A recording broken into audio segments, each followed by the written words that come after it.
Hello everyone, स्वागत है आपका हमारे यूट्यूब चैनल में। और आज हम बात करने वाले हैं मेंडलीव्स पीरियोडिक लॉ की। राइट, क्लास 11th का चैप्टर 3 और काफी इंपॉर्टेंट टॉपिक ये है। 1869 में मेंडलीव ने एक रिमार्केबल कंट्रीब्यूशन दिया एलिमेंट्स के क्लासिफिकेशन के लिए। इन्होंने क्या किया कि जो हमारे एलिमेंट्स थे उनकी केमिकल एंड फिजिकल प्रॉपर्टीज पे रिसर्च की, और रिसर्च करने के बाद इन्होंने कहा कि जो केमिकल एंड फिजिकल प्रॉपर्टीज हमारी होती है वो पीरियोडिक फंक्शन होती है उनके एटॉमिक वेट की। ठीक है, प्रॉपर जो स्टेटमेंट थी वो उनकी ये थी कि the physical and chemical properties of elements are periodic function of their atomic weight. अब इस चीज को समझने से पहले हम दो इसमें जो वर्ड है पीरियोडिक फंक्शन में, एक तो आता है पीरियोडिक, दूसरा आता है फंक्शन, यानी कि पीरियोडिसिटी और फंक्शन को समझने की कोशिश करते हैं।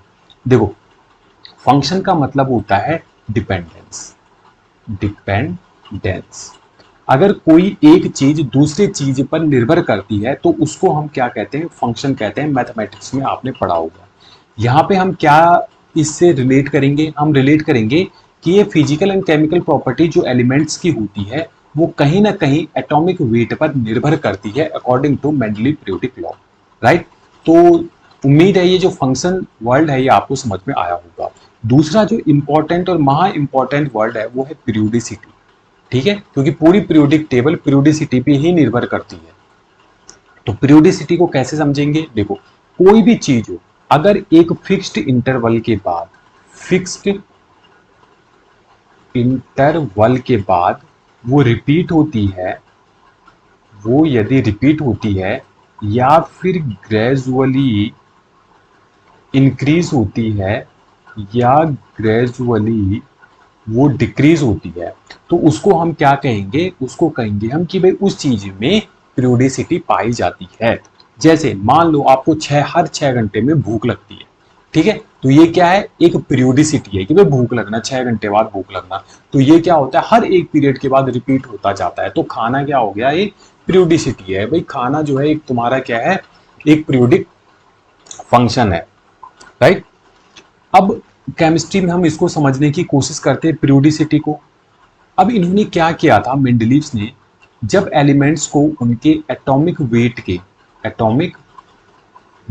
के इंक्रीजिंग ऑर्डर में रखना स्टार्ट किया, तो एक फिक्स्ड इंटरवल के बाद एक दूसरा एलिमेंट ऐसा आ रहा था जो पहले वाले से समानता दिखा रहा था। माना हाइड्रोजन, उसके बाद हो गए, फिर यहाँ पे आ गया लिथियम। तो हाइड्रोजन और लिथियम, ठीक है, ये क्या था? एक फिक्स्ड इंटरवल के बाद एक ऐसा एलिमेंट आया लिथियम जो हाइड्रोजन से क्या कर रहा था? समानता दिखा रहा था। किस किस चीज में? फिजिकल और केमिकल प्रॉपर्टीज पे। ऐसे ही जितने भी एलिमेंट उस समय खोजे जा चुके थे 1869 में, उनको मेंडलीव ने क्या किया? उन पर रिसर्च की, और उनकी रिसर्च के बाद उन्होंने देखा कि भाई जो केमिकल एंड फिजिकल प्रॉपर्टीज हैं ये क्या होती है? एक फिक्स्ड इंटरवल के बाद या तो ये रिपीट हो रही थी, या फिर ग्रेजुअली ये इंक्रीज हो रही थी, या फिर ग्रेजुअली डिक्रीज हो रही थी। और यही चीज हम इसमें पढ़ने वाले हैं। उम्मीद है यहाँ पे ये जो लॉ है इसको आपको समझ में आया होगा, और अभी आगे हम इस लॉ को और ज्यादा डिटेल में पढ़ने वाले हैं। तो देखो बच्चों, यार जो मेंडलीव पीरियोडिक टेबल है ना, इसका जो आधार था, इसका जो बेस था वो क्या था? इनका पीरियोडिक लॉ था। ठीक है, जो पीरियोडिक लॉ अभी हमने पढ़ा है वो पीरियोडिक लॉ, इस पीरियोडिक लॉ के आधार पर एलिमेंट्स को इन्होंने पीरियोडिक टेबल में अरेंज किया। क्योंकि एक चीज़ तो हमने देख ली थी कि जितने भी हमारे एलिमेंट थे उनकी जो प्रॉपर्टी थी एक फिक्स्ड इंटरवल के बाद रिपीट हो रही थी। यानी कि हमारे एलिमेंट्स जो थे वो एक दूसरे से कहीं ना कहीं समानता दिखा रहे थे किसी न किसी प्रॉपर्टीज में। तो ऐसे जो एलिमेंट्स थे उनको उन्होंने एक सर्टेन ग्रुप्स में रखा। क्या रखा? ग्रुप्स में रखा। ग्रुप्स में कौन से एलिमेंट थे जो एक दूसरे से एक समान प्रॉपर्टी शो कर रहे थे, या फिर उनकी प्रॉपर्टीज में कुछ ना कुछ क्या थी? समानता थी। राइट, उनको उसने ग्रुप्स में रखा, फैमिली में डिवाइड किया। अब पीरियोडिक टेबल में जो है दो चीज इंपॉर्टेंट आती है। एक आता है हमारा पीरियड, एक आता है हमारा पीरियड्स, और एक आता है हमारा ग्रुप्स। ठीक है, तो मेंडलीव की जो पीरियोडिक टेबल थी उसमें क्या थे? हमारे पीरियड थे, और ग्रुप्स थे। पीरियड कौन से थे बच्चों? जो भी हमारी हॉरिजॉन्टल रो थी उनको क्या नाम दिया गया? भाई पीरियड नाम दिया गया।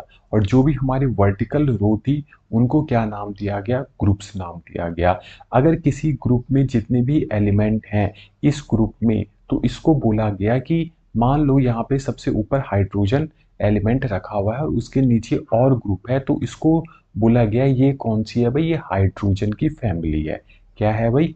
हाइड्रोजन फैमिली है। मान लो दूसरे ग्रुप में सबसे ऊपर कौन सा है? नाइट्रोजन है, उसके नीचे अदर एलिमेंट है, तो इसको बोला गया कि ये नाइट्रोजन फैमिली है। क्या है बच्चों? नाइट्रोजन फैमिली है। अब फैमिली जहाँ पे वर्ल्ड आ जाता है ना, तो इसका मतलब क्या होता है कि भाई फैमिली में कुछ ना कुछ चीजें तो समान होती है ना।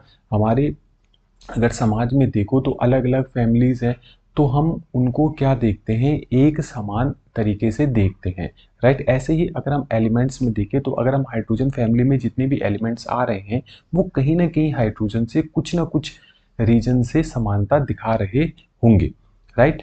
अब मैं आपको दिखा रहा हूँ मेंडलीव पीरियोडिक टेबल। देखो ये है हमारे मेंडलीव की पीरियोडिक टेबल। मैं चाहता हूँ कि आप अपनी बुक में ओपन करें और वहाँ पे ये पीरियोडिक टेबल को देखें, क्योंकि वहाँ पे एटॉमिक वेट भी आपको मिल जाएंगे, राइट। अब यहाँ पे देखो जितने भी एलिमेंट उस टाइम पे खोजे जा चुके थे उन्होंने क्या किया? उनको एक सर्टेन ग्रुप और पीरियड्स में रखे। अब ये जो है यहाँ पे, जैसे यहाँ पे फर्स्ट लिखा हुआ है, तो यहाँ पे क्या है बच्चों? 8 ग्रुप है। क्या है? 8 ग्रुप। और ये क्या है? Zero group. जीरो ग्रुप में क्या रखा गया? हमारी नोबेल गैसेस को रखा गया। और एक चीज आपको ध्यान में रखना है कि मेंडलीव ने जब अपनी पीरियोडिक टेबल दी थी तो वो इस प्रकार से नहीं दी थी। उन्होंने ताश के पत्तों पर जो है अरेंज किया था एलिमेंट्स को, राइट। ये जो पीरियोडिक टेबल है ये मॉडिफाइड पीरियोडिक टेबल है, और उस समय हमारे ये जो हमारी नोबल गैसेस हैं इनकी डिस्कवरी भी नहीं हुई थी। अब ये जो पीरियोडिक टेबल है, ये पीरियोडिक टेबल अर्लियर जो अटेम्प्ट्स हुए थे उनसे डिफरेंट क्यों थी, उस चीज के बारे में हम थोड़ा यहाँ पे प्रकाश डालते हैं। पहली चीज जो इसमें थी, मेंडलीव पीरियोडिक टेबल में इन्होंने किस प्रकार से एलिमेंट को अरेंज किया था? बढ़ते हुए एटॉमिक वेट के आधार पर। ये तो भाई पहले भी किया था, लेकिन इन्होंने जब इनकी फिजिकल एंड केमिकल प्रॉपर्टीज को देखा और ये माना कि जब हम एटॉमिक वेट के बढ़ते हुए क्रम में एलिमेंट को अरेंज करते हैं तो कुछ एलिमेंट अदर ग्रुप में चले जा रहे थे एटॉमिक वेट ज़्यादा होने के कारण, बट उस ग्रुप के जो हम कह सकते हैं उस ग्रुप की जो प्रॉपर्टीज है वो उनसे डिफरेंट हो रही थी। ठीक है, वो क्या हो रही थी? उनसे डिफरेंट हो रही थी। इसको हम बेहतरीन तरीके से आगे एग्जाम्पल में आपको मैं समझाऊंगा, बट यहाँ पे मैं एक आपको आइडिया दे रहा हूँ कि इन्होंने किस प्रकार से अपनी पीरियोडिक टेबल बनाए। तो इन्होंने जो अपना ही लॉ था कि भाई बढ़ते हुए एटॉमिक वेट में हम एलिमेंट्स को रखेंगे, इसको इन्होंने तोड़ दिया। इन्होंने क्या बोला कि मैं एलिमेंट्स को उनकी फिजिकल एंड केमिकल प्रॉपर्टीज के आधार पर भी अरेंज करूंगा, कि भाई जो सिमिलर प्रॉपर्टीज के होंगे उनको एक ही ग्रुप में रखूंगा, चाहे उनका एटॉमिक वेट दूसरे से कम या ज्यादा हो, राइट। मान लो यहाँ पे मैं रखता हूँ ये ग्रुप 7 है, एग्जाम्पल मैं आपको बता रहा हूँ। ग्रुप 7 में है कोई एलिमेंट ए और ग्रुप 8 में है कोई एलिमेंट बी, राइट। इसकी जो प्रॉपर्टी है वो ग्रुप 7 से मैच करती है। इसकी जो प्रॉपर्टी है वो ग्रुप 7 से मैच करती है, बट ए का जो एटॉमिक वेट है मान लो ये कितना है? 5 है ए एलिमेंट का। और बी का जो एटॉमिक वेट है, मान लो बी का एटॉमिक वेट कितना है बच्चों? इसका एटॉमिक वेट है 5.2। अब मेंडलीव के लॉ के अनुसार बिल्कुल सही अरेंज है भाई। जिसका एटॉमिक वेट ज़्यादा है उसको हम बाद में रखेंगे, जिसका एटॉमिक वेट कम है उसको पहले रखेंगे। बट बी की जो प्रॉपर्टी है वो 7 से मैच करती है। तो इन्होंने ये बोला कि एटॉमिक वेट का जो बढ़ता हुआ क्रम हम अभी तक फॉलो कर रहे हैं, अगर इसको हम फॉलो करेंगे तो ये जरूरी नहीं है कि ये क्लासिफिकेशन के लिए बेहतर हो। एलिमेंट का क्लासिफिकेशन इस तरीके से नहीं किया जा सकता है, क्योंकि कई हमारे एग्जाम्पल ऐसे थे जो यहाँ पे क्या हो रहे थे भाई, प्रॉब्लम क्रिएट कर रहे थे। तो एक हिंट इन्होंने दे दी कि भाई अभी तक जो आप मान के चल रहे हो कि एटॉमिक वेट के बढ़ते हुए क्रम में रखो, ये जो है हमारा सही तरीका नहीं है एलिमेंट को क्लासिफाई करने का। तो इन्होंने क्या किया, ये जो बी था जिसका एटॉमिक वेट ए से ज़्यादा था, इस बी को ग्रुप C1 में ऐड कर दिया। अब ग्रुप C1 में जब इसको ऐड कर दिया और ए की जो प्रॉपर्टी थी वो ग्रुप 8 से मैच कर रही थी, तो यहाँ पे क्या हो गया, बी आ गया जिसका एटॉमिक वेट कितना था, 5.2 था, और ए का जो एटॉमिक वेट था वो कितना था बच्चों, 5 था। तो यहाँ पे इन्होंने अपना ही रूल क्या कर दिया, फॉलो करना बंद कर दिया। इन्होंने बोला मैं तो देखूंगा भाई जिसकी प्रॉपर्टी सेम होगी उसको मैं एक ग्रुप में रखने वाला हूँ। चलो अब बात करते हैं merits of Mendeleev's periodic table की, कि मेंडलीव पीरियोडिक टेबल के जो है गुण क्या क्या थे, क्या क्या इसमें इंपॉर्टेंट चीजें थी जो हमें सीखने को मिली थी। तो सबसे पहली जो चीज थी बच्चों वो थी systematic study of the elements. उस टाइम पे जितने भी एलिमेंट्स थे, जितने भी नोन एलिमेंट्स थे, ऑल एलिमेंट्स, उनको मेंडलीव ने अपने पीरियोडिक टेबल में एक सिस्टमेटिक वे में रखा। राइट, हमने देखा है कि उन्होंने उनके क्या बनाए, ग्रुप्स बनाए, उनके क्या बनाए बच्चों, पीरियड्स बनाए। अब इससे हमें क्या इंपॉर्टेंट चीजें सीखने को मिलती है वो मैं आप लोगों को यहाँ पे बताना चाहता हूँ। देखो, ये थी भाई मेंडलीव की पीरियोडिक टेबल। एक चीज मैं और बता दूं, ये जो पीरियोडिक टेबल है बच्चों, ये पीरियोडिक टेबल हमारी कौन सी है, मॉडिफाइड पीरियोडिक टेबल है। जो मेंडलीव ने पीरियोडिक टेबल दी थी उस टाइम इतने एलिमेंट नहीं खोजे जा चुके थे। राइट, तो ये क्या है आपको समझाने के लिए मैंने यहाँ पे बना रखी है। तो मेंडलीव ने इसी प्रकार की क्या कर रखी थी, अपनी पीरियोडिक टेबल बना रखी थी। अब यहाँ पे देखो, इन्होंने एक सिस्टमेटिक वे में इनको ग्रुप्स में बांटा। ये क्या है, हमारे ग्रुप्स हैं सारे के सारे। राइट, और इन ग्रुप का जो सबसे ऊपर का एलिमेंट है, मान लो ये क्या है, हमारा हाइड्रोजन है। तो यहाँ नीचे जितने भी मेरे एलिमेंट आ रहे हैं ये हाइड्रोजन फैमिली के होंगे, ये बेरिलियम फैमिली के हैं, ये boron, carbon, nitrogen and oxygen and fluorine है। अब ऐसा मैं क्यों कह रहा हूँ, तो उस चीज पे हम प्रकाश डालते हैं। मेंडलीव ने जो एलिमेंट्स की केमिकल एंड फिजिकल प्रॉपर्टीज को बताया था वो कहीं ना कहीं उनकी वैलेंसीज के आधार पर बताया था। वैलेंसीज के आधार पर उन्होंने कैसे बताया, उन्होंने उनके क्या करे बच्चों, ऑक्साइड्स बनाए और हाइड्राइड्स बनाए। राइट, वैलेंसी क्या होती है ये आगे भी हम चर्चा करेंगे, लेकिन मैं आपको यहाँ पे जनरल बता दूं कि कंबाइनिंग कैपेसिटी किसी भी एलिमेंट की, उसको हम क्या कहते हैं, यहाँ पे वैलेंसीज कहते हैं। राइट, जैसे अगर हम हाइड्राइड्स की बात करें तो फर्स्ट ग्रुप के जो हाइड्राइड्स थे वो आर एच टाइप के बने। आर क्या रिप्रेजेंट कर रहा है, मेरा आर मेरा रिप्रेजेंट कर रहा है फर्स्ट ग्रुप के एलिमेंट को। राइट, क्या रिप्रेजेंट कर रहा है, फर्स्ट ग्रुप के एलिमेंट को। कोई भी एलिमेंट अगर हम ले ले, माना मैं यहाँ पे ले लेता हूँ सोडियम को, तो आर की जगह मैंने क्या कर दिया यहाँ पे सोडियम, और इसके साथ एक क्या किया, हाइड्राइड यानी कि हाइड्रोजन। तो NaH यहाँ पे मेरा क्या बन रहा है, सोडियम हाइड्राइड बन रहा है। तो यहाँ पे इन्होंने बोला कि भाई सोडियम जो है एक हाइड्रोजन के साथ कंबाइन कर रहा है, तो यानी कि इसकी वैलेंसी जो है वो कितनी हो गई, 1 हो गई। और हाइड्रोजन की वैलेंसी भी कितनी है, आर की जगह क्या रख दो बच्चों, हाइड्रोजन रख दो, दूसरा क्या हमारा H है, तो एक H कितना हो गया, 2 हाइड्रोजन गैस बन गई H2। तो हाइड्रोजन की भी कंबाइनिंग कैपेसिटी क्या है, 1 है। हाइड्रोजन सिंगल बॉन्ड हाइड्रोजन, ये आपने अपनी प्रीवियस क्लास में पढ़ा होगा कि एक बॉन्ड इन दोनों के बीच में पाया जाता है। तो यही कंबाइनिंग जो कैपेसिटी होती है किसी भी एलिमेंट की, उसी को हम क्या कहते हैं, वैलेंसी कहते हैं। तो यहाँ पे ग्रुप फर्स्ट में हमने देखा हाइड्राइड्स हमारे RH टाइप के बन रहे हैं, और ऑक्साइड्स की बात हम बाद में करेंगे, हाइड्राइड्स को लेकर के चलते हैं, यहाँ पे आसानी से आप समझ सकते हैं। तो RH टाइप के हाइड्राइड्स बन रहे हैं, यानी कि फर्स्ट ग्रुप का जो अगर हम देखें वैलेंसी देखें तो यहाँ पे फर्स्ट ग्रुप की वैलेंसी कितनी हो गई हमारी, 1 हो गई। ठीक है, तो अब अगर मैं बात करता हूं पोटेशियम की, बताओ पोटेशियम की वैलेंसी कितनी है, तो आपको इसको निकालने की जरूरत नहीं होगी क्योंकि आपको पता है हाइड्रोजन की वैलेंसी कितनी है, 1 है। तो इस ग्रुप में जितने भी एलिमेंट्स हमारे प्रेजेंट होंगे उनकी वैलेंसी क्या होनी चाहिए भाई, 1 होनी चाहिए। Right, okay. अब अगर हम बात करते हैं ग्रुप 2 की, तो ग्रुप 2 में बेरिलियम की बात करते हैं। तो बेरिलियम को अगर मैं R की जगह रख दूं तो BeH2 हमारा बन रहा है, यानी कि एक बेरिलियम एलिमेंट 2 हाइड्रोजन के साथ कंबाइन कर रहा है, तो इसकी वैलेंसी कितनी हो जाएगी, 2 हो जाएगी। यानी कि बेरिलियम के नीचे जितने भी हमारे एलिमेंट्स आ रहे हैं उनकी सारी की सारी हमारी जो वैलेंसी होगी वो क्या होगी, 2 होगी। देखो कितना सिंप्लीफाई कर दिया था यहाँ पे मेंडलीव ने। आपको क्या करना है, सिंपल से ग्रुप में जो सबसे ऊपर एलिमेंट्स है उसकी आपको प्रॉपर्टी चेक कर लेनी है कि इसकी जो है वैलेंसी कितनी है, और साथ में उसके नीचे जितने भी एलिमेंट्स आपको देखने को मिलते हैं सारे के सारे वैलेंसी आप बता सकोगे, और उनकी प्रॉपर्टीज के बारे में भी आप क्या कर सकोगे, आसानी से स्टडी कर सकोगे।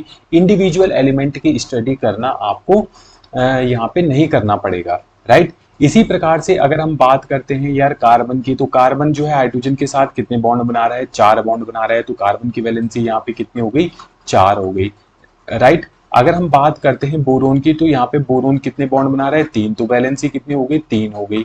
इसी प्रकार से यहाँ पे अगर नाइट्रोजन फैमिली की बात करते हैं, तो नाइट्रोजन 3 हाइड्रोजन के साथ बॉन्ड बना रहा है, तो वैलेंसी कितनी हो गई नाइट्रोजन फैमिली की, 3।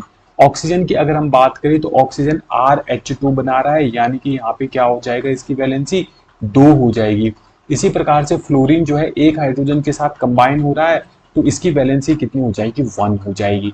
तो इस प्रकार से हमारे जितने भी यहाँ पे ग्रुप्स थे उनकी हमने वैलेंसी कैलकुलेट कर दी उनके हाइड्राइड्स को निकाल करके, और यही मेंडलीव्स ने किया था और इनकी हमारी केमिकल प्रॉपर्टीज बताई थी, और ये देखा था कि भाई हाइड्रोजन है हमारा, राइट, उसकी वैलेंसी कितनी है, 1 है। फिर एक फिक्स्ड इंटरवल के बाद मेरा लिथियम आ रहा है जिसकी वैलेंसी क्या है, 1 है, तो इन दोनों को एक ही ग्रुप में रख दिया। फिर उन्होंने एक क्या किया, इनकी केमिकल एंड फिजिकल प्रॉपर्टी को भी मैच किया, राइट। तो उस आधार पर ये पीरियोडिक टेबल हमारी बनाई गई थी, और एक सिंप्लीफाई तरीके से हम एलिमेंट की स्टडी यहाँ पे कर पा रहे थे। तो एक इंपॉर्टेंट कॉन्ट्रीब्यूशन हमारा क्या था बच्चों, ये भी था कि भाई हम क्या कर पा रहे थे, एलिमेंट्स की सिस्टमैटिक स्टडी कर पा रहे थे। अब चलते हैं नेक्स्ट मेरिट्स की ओर।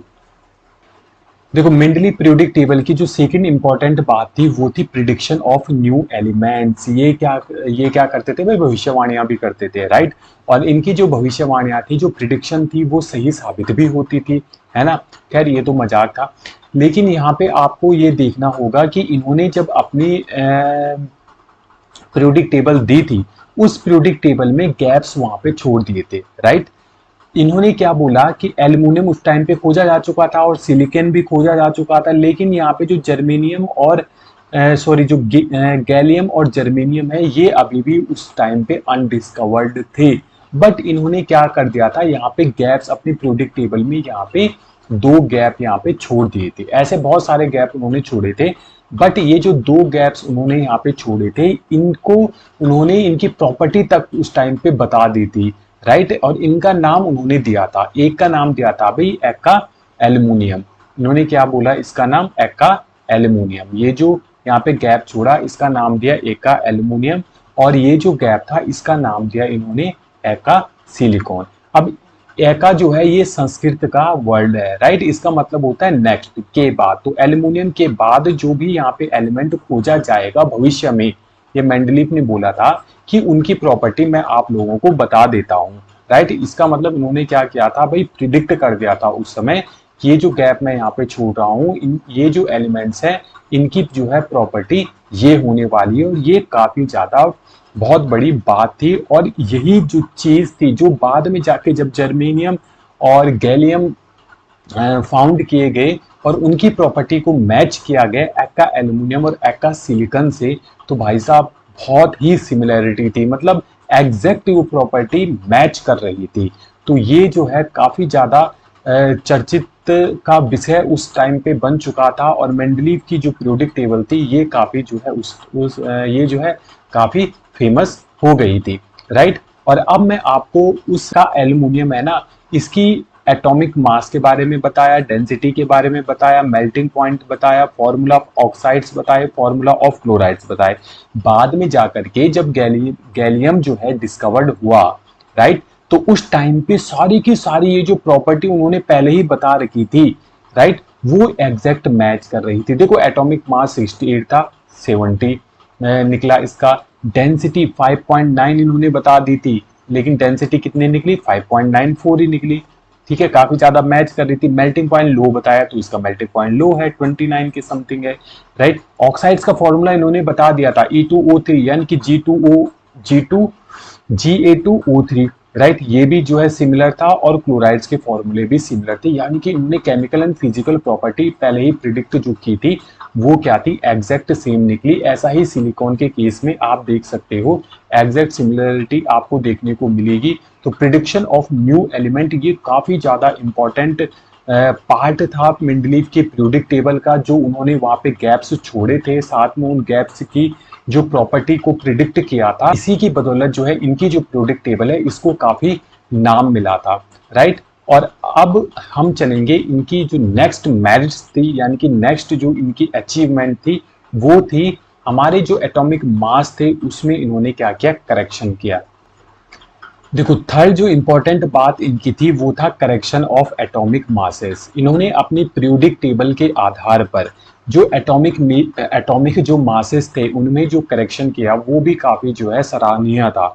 जैसे फॉर एग्जांपल उस टाइम पे बेरिलियम का जो एटॉमिक मास था वो कहा गया कि भाई 13.5 होता है, लेकिन इन्होंने क्या बोला कि 13.5 है, बेरिलियम का एटॉमिक मास इनकरेक्टेड है। और मेरी जो पीरियोडिक टेबल है उसके आधार पर अगर हम माने तो बेरिलियम का जो एटॉमिक मास होता है वो बच्चों कितना होता है, 9 होता है, जो कि क्या है, करेक्ट है, राइट। तो इन्होंने बेरिलियम का जो है एटॉमिक मास में करेक्शन किया। साथ में ऐसे कई एग्जाम्पल थे, जैसे आ गया इंडियम, आ गया हमारा गोल्ड, आ गया प्लेटिनम, आ गया। इन सभी का जो है इन्होंने जो एटॉमिक मास थे इनको क्या किया, करेक्ट किया।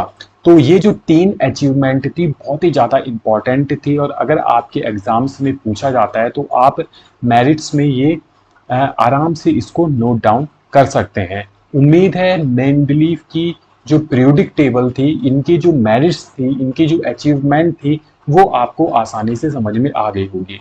देखो, अभी तक हमने इनकी अचीवमेंट की बात की है, राइट, लेकिन कुछ ना कुछ डिमेरिट्स इनकी पीरियोडिक टेबल में रही होगी। और अगर डिमेरिट नहीं होती तो आज भी हम मेंडलीव की पीरियोडिक टेबल को फॉलो करते हैं, लेकिन आज हम मेंडलीव की पीरियोडिक टेबल को फॉलो तो नहीं करते हैं। तो क्या कारण है कि जो इनकी मेंडलीव की पीरियोडिक टेबल थी वो जो है आगे चल करके हम उसको फॉलो नहीं कर पाए, यानी कि उसमें जो कमियां थी वो क्या क्या थी, चलिए उनको अब डिस्कस करते हैं वन बाय वन।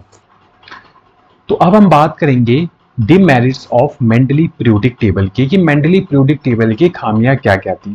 तो पहली जो थी वो थी पोजीशन ऑफ हाइड्रोजन एटम। तो ये जो पोजीशन है हाइड्रोजन एटम की ना, आज तक समस्या बन रही है, राइट। तो चलिए चलते हैं भाई, मेंडलीव की पीरियोडिक टेबल की बात कर लेते हैं। ये है हाइड्रोजन जो रखा गया है ग्रुप 1 में। अब हाइड्रोजन की जो वैलेंसी है बच्चों वो कितनी है, 1 है। अब ये जो 1 वैलेंसी है ना, और इसकी जो प्रॉपर्टी है वो ग्रुप 1 के साथ मैच करती है।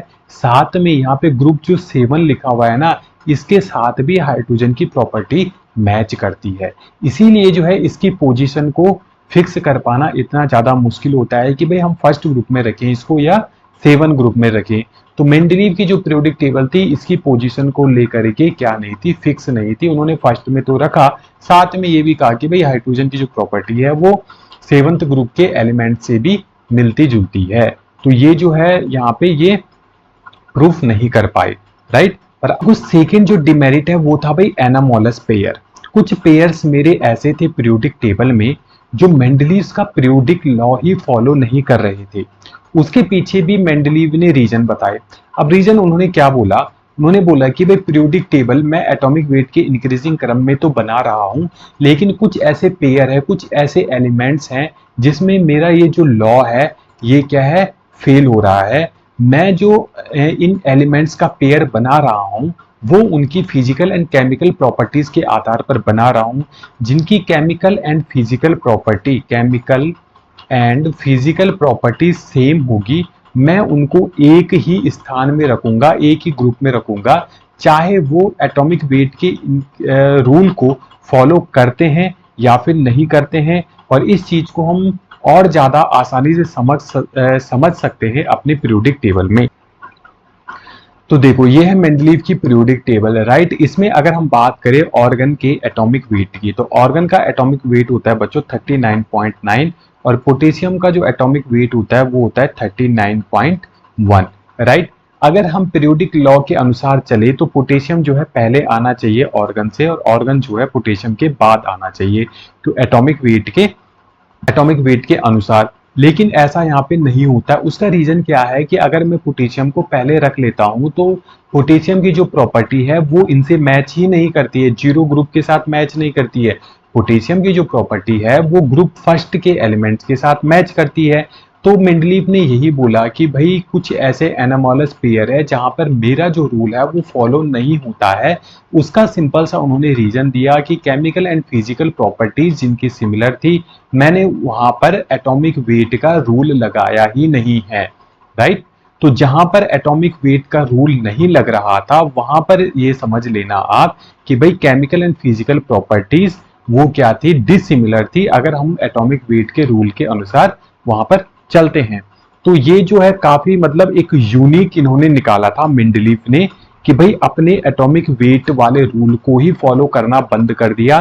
साथ में यहां से हमें एक इंडिकेशन ये भी मिल गई थी कि एटॉमिक वेट वो क्राइटेरिया नहीं है मेरे एलिमेंट को क्लासिफाई करने का कि जिससे हम आगे भी बढ़े। तो यहां से साइंटिस्टों ने मतलब एक जो है हिंट यहां से ये मिल गई थी कि भाई एटॉमिक वेट की जगह हमें कुछ दूसरा ऐसा पॉइंट ढूंढना पड़ेगा जिससे कि हम एलिमेंट का क्लासिफिकेशन कर सके। तो काफी मतलब ये डिमेरिट्स तो थी लेकिन अचीवमेंट भी हम इसको देख सकते हैं। ऐसे कई सारे पेयर से जैसे कोबाल्ट हो गया, निकिल हो गया, है ना, उनमें भी एनोमोलस प्रॉपर्टी हमारी मिलती जुलती है। राइट। उम्मीद है ये एनोमोलस पेयर वाला जो कॉन्सेप्ट है आपको समझ में आया होगा। अब बढ़ते हैं इसके नेक्स्ट डिमेरिट्स की ओर। सेकेंड जो डिमेरिट्स थी इसकी वो थी पोजीशन ऑफ आइसोटोप्स। आइसोटोप्स क्या होते हैं बच्चों? आइसोटोप्स वो होते हैं जिनका जो एटॉमिक नंबर है, एटॉमिक नंबर ये क्या होता है, सेम होता है, जबकि जो एटॉमिक मास होता है, एटॉमिक जो मास होता है वो क्या होता है, डिफरेंट होता है। क्या होता है? डिफरेंट होता है। राइट। फॉर एग्जाम्पल की बात कर देते हैं हाइड्रोजन। हाइड्रोजन के तीन आइसोटोप्स होते हैं, एक होता है हाइड्रोजन, एक होता है ड्यूटेरियम, एक होता है ट्राइटेनियम। अब इन ये जो तीनों जो इनके आइसोटोप्स होते हैं इनका जो एटॉमिक मास होता है वो डिफरेंट डिफरेंट होता है। जैसे हाइड्रोजन का होता है 1, ड्यूटेरियम का होता है 2, ट्राइटेनियम का होता है 3।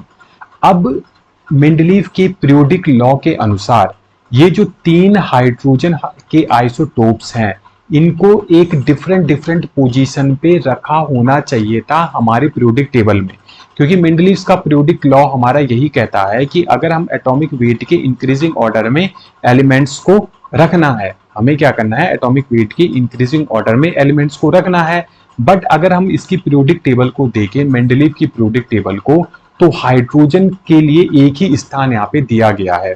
राइट। यानी कि हाइड्रोजन के भाई जो तीन आइसोटोप्स है, एक है हाइड्रोजन, ड्यूटेरियम, ट्राइटेनियम, इनके लिए तीन अलग अलग प्लेस होने चाहिए थे क्योंकि तीनों के तीनों एटॉमिक वेट हमारे क्या है, डिफरेंट है। इसी प्रकार से ऑक्सीजन का भी होता है। जैसे ऑक्सीजन 60, एक तो 16O होता है और एक हमारा 18O होता है। ऑक्सीजन के भी दो आइसोटोप्स होते हैं। ऐसे कई सारे एलिमेंट्स हैं जो डिफरेंट डिफरेंट आइसोटोप्स में पाए जाते हैं, बट इन्होंने आइसोटोप्स का यहाँ पे कोई भी अलग जो है प्लेस नहीं दिया है अपने पीरियोडिक टेबल में। तो ये जो है एक डिमेरिट थी हमारी किसकी, मेंडलीव पीरियोडिक टेबल की, कि भाई इन्होंने आइसोटोप्स के लिए एक अलग स्थान नहीं दिए थे अपनी पीरियोडिक टेबल में। राइट। तो ये कॉन्सेप्ट भी शायद आपको समझ में आ गया होगा। अब चलते हैं नेक्स्ट डिमेरिट की ओर।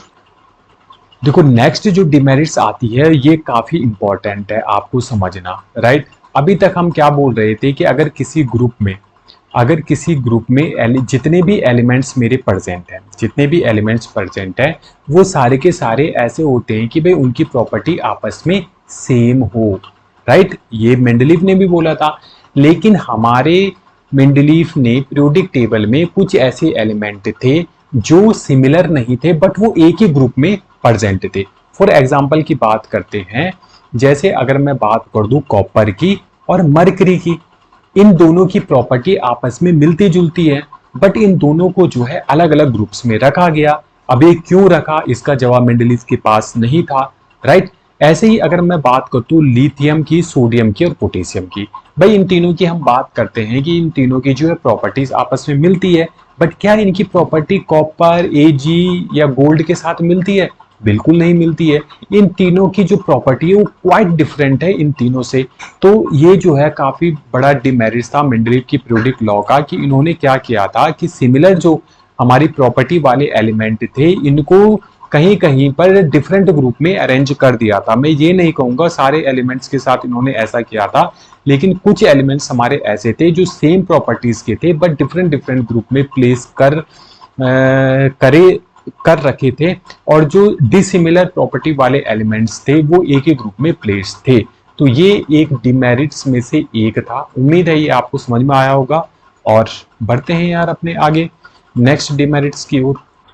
नेक्स्ट डिमेरिट्स में से जो इंपॉर्टेंट थी भाई, जिसकी हम काफी चर्चा कर रहे थे, पीरियोडिसिटी पीरियोडिसिटी पीरियोडिसिटी क्या होती है, कि भाई एक फिक्स्ड इंटरवल के बाद एलिमेंट्स के जो है गुण है वो क्या होते हैं, आपस में रिजेंबल करते हैं, राइट। एक फिक्स्ड प्रॉपर्टी के बाद कोई भी चीज अगर रिपीट होती है या फिर ग्रेजुअली इंक्रीज होती है ग्रेजुअली डिक्रीज होती है उसको हम पीरियोडिसिटी कहते हैं। ये डेफिनेशन तो पता है, बट इसका काउज क्या है, क्यों आखिर हमारे जो एलिमेंट्स हैं वो पीरियोडिसिटी को शो कर रहे हैं, इसको बताने में हमारे जो मेंडलीव साहब थे वो असमर्थ रहे कि पीरियोडिसिटी का काउज क्या था, राइट। तो ये भी एक उनकी डिमेरिट्स थी। अब नेक्स्ट बात करते हैं position of lanthanoids and actinoids की।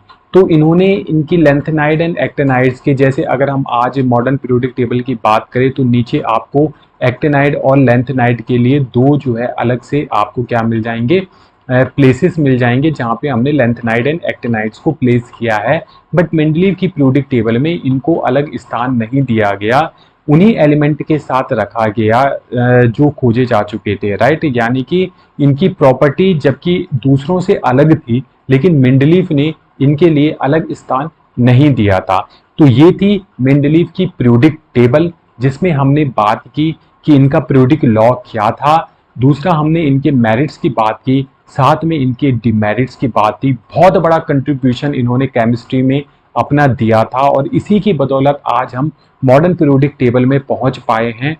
और इस कंट्रीब्यूशन को हमें क्या करना चाहिए, अप्रिशिएट करना चाहिए। उम्मीद है मेंडलीव पीरियोडिक टेबल आपको समझ में आई होगी, और हम मिलेंगे नेक्स्ट वीडियो में नए लेक्चर के साथ। अगर आपको ये समझ में आया हो तो please like share and subscribe जरूर कीजिएगा।